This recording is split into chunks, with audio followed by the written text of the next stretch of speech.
এক্ষুনি শুনতে পাবেন আমাদের স্থানীয় সংবাদ। আসসালামু আলাইকুম। বাংলাদেশ বেতার সিলেট সংবাদ পড়ছি জান্নাতুল নাজনীন আশা। সিলেট শিক্ষা বোর্ডের এইচএসসি ও সমমানের পরীক্ষা আজ থেকে শুরু হয়েছে। তথ্য ও যোগাযোগ প্রযুক্তি বিষয়ে প্রথম পরীক্ষা অনুষ্ঠিত হয়। এর আগে সারা দেশে এই পরীক্ষা চলমান থাকলেও বন্যা পরিস্থিতির কারণে সিলেট বিভাগে তা স্থগিত ছিল। আজ থেকে শুরু পরীক্ষা আগের রুটিন অনুযায়ী অনুষ্ঠিত হবে এবং 13 আগস্ট থেকে স্থগিত হওয়া 4টি বিষয়ে পরীক্ষা হবে। এদিকে সিলেট শিক্ষা বোর্ডের 4 জেলার 309টি প্রতিষ্ঠানের 82,795 জন শিক্ষার্থী এবার এইচএসসি ও সমমানে অংশ নিচ্ছে।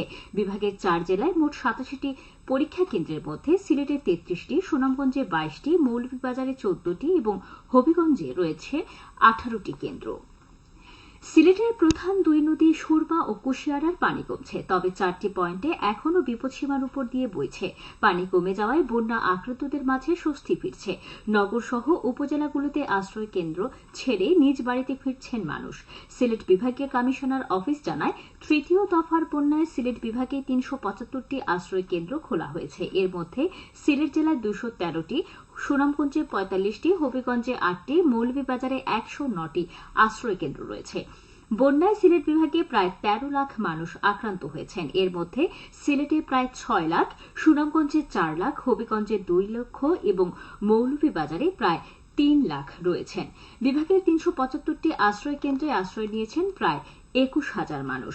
বানভাসীদের জন্য জিআর চাল বরাদ্দ দেওয়া হয় 5,015 মেট্রিক টন। একই সঙ্গে নগদ বরাদ্দ দেওয়া হয় প্রায় 1,28,00,000 টাকা। এছাড়াও শুকনো খাবার প্রায় 48,000 প্যাকেট, শিশু খাদ্য 40,000 ও গোখাদ্য 40,000 প্যাকেট বরাদ্দ দেওয়া হয়। শাহজালাল বিজ্ঞান ও প্রযুক্তি বিশ্ববিদ্যালয়ের 4র্থ সমাবর্তন আগামী বছরের 26শে জানুয়ারি অনুষ্ঠিত হবে। আজ বঙ্গভবন থেকে এক বার্তায় বিশ্ববিদ্যালয়ের উপাচার্য অধ্যাপক ফরিদউদ্দিন আহমেদকে সমাবর্তনের নির্ধারিত এই তারিখ জানানো হয়েছে। সমাবর্তন বক্তা হিসেবে বাংলাদেশ ব্যাংকের সাবেক গভর্নর ড মোহাম্মদ ফরাসউদ্দিন উপস্থিত থাকার কথা রয়েছে। এর আগে 2020 সালের 8 জানুয়ারি তৃতীয় সমাবর্তন হয়েছিল। বিশ্ববিদ্যালয়ের জনসংযোগ শাখা থেকে প্রেরিত এক সংবাদ বিজ্ঞপ্তিতে এই তথ্য জানানো হয়েছে।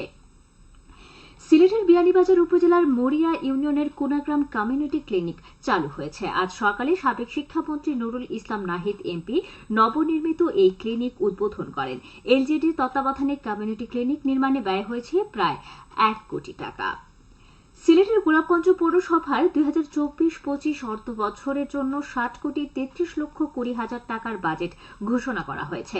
গতকাল গোলাপগঞ্জ পৌর কনফারেন্স হলরুমে সাংবাদিক, বিভিন্ন পেশার প্রতিনিধি, পৌর কাউন্সিলর ও বিশিষ্ট নাগরিকদের উপস্থিতিতে উন্মুক্ত বাজেট পেশ করেন পৌর মেয়র আমিনুল ইসলাম রাবেল। বাজেটে আগামী 2024-25 অর্থ বছরে সম্ভাব্য রাজস্ব আয় ধরা হয়েছে 5,86,20,000 টাকা এবং রাজস্ব ব্যয় 5,60,49,616 টাকা।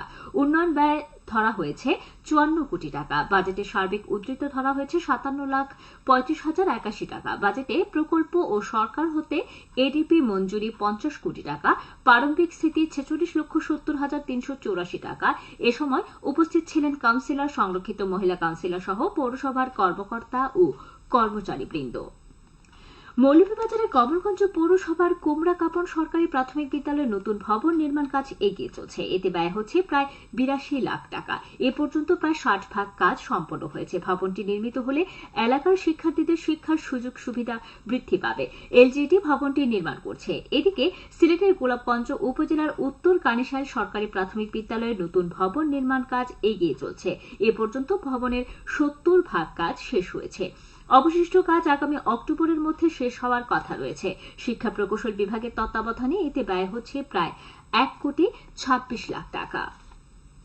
সুনামগঞ্জ সদর উপজেলার সুরমা ইউনিয়নের অক্ষয়নগর এলাকায় বন্যার্তদের ত্রাণ বিতরণ করা হয়েছে। বন্যায় ক্ষতিগ্রস্ত 1000 পরিবারের সদস্যদের মধ্যে গতকাল ত্রাণ সামগ্রী ও বন্যার্ত মানুষকে ফ্রি মেডিকেল টিমের মাধ্যমে চিকিৎসা সেবা দেওয়া হয়েছে। এ সময় উপস্থিত ছিলেন র্যাবের অতিরিক্ত মহাপরিচালক কর্নেল আবদুল্লাহ আল মুবেন। এবারে শুনুন কৃষি সংবাদ।